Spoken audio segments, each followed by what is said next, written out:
After World War I, Jack moved to Dallas and started selling cars up there. He fell in love with a Texan. Became friends with Arthur Bird, who had some financial backing, and they were able to purchase a dealership in Waco. To me, it almost seemed like the car dealership was just a vehicle to community service. His goal was never to have the most successful, biggest car dealership. It was to use that so that he could accomplish other things.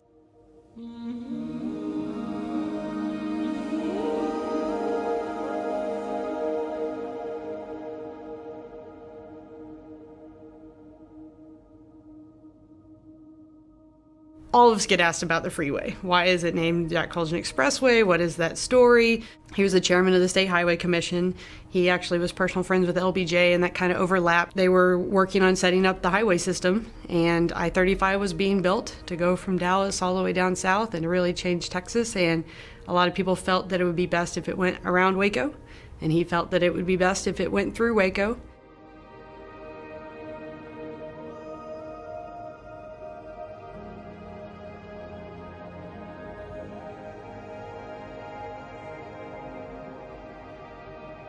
I know Waco had a lot of flooding issues. I know that the lake was really a great answer to that. I also know that they had a lot of vision for the long-term water needs of the community, and some of the issues Waco has not had have been because of that vision.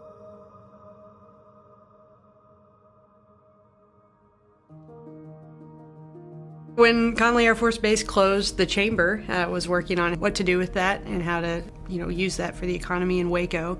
And so he was the chairman of that committee. They wanted to make it into a training school. We all feel like our greatest challenge is finding good, skilled technicians. And I know that was one of my great-grandfather's greatest challenges in 1936. I'm grateful, obviously, for the work he did starting TSCC and setting up the automotive center there so that people could get those skills, because it is a great career. It's a great way to provide for your family.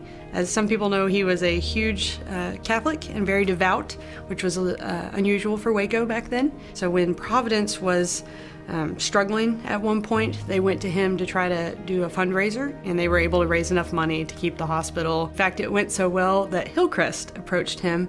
Back then, the two hospitals, I understand, were a little more divided because of religious reasons, so it was pretty unusual for the Baptist hospital to approach one of the Catholic leaders in town.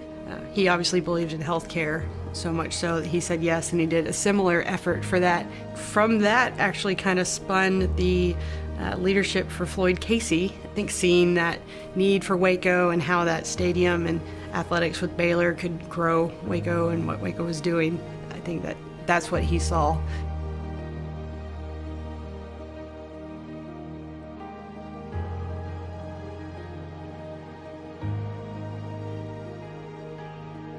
I think it must have been really cool to have one of Waco's leader have such a strong opinion about not having segregation and about helping people better themselves regardless of their race. It's really neat to look at the dealership's old pictures and see that racial integration far ahead of most businesses. That from the get-go he was willing to hire folks, and I think probably even worked hard to hire folks to set an example. He was friends with LBJ through a lot of things, and they actually got to work on some neat projects together.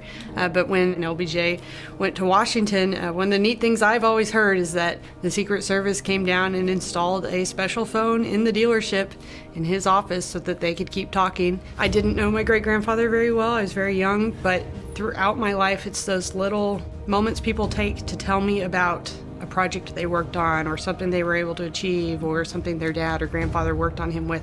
And it seems unending.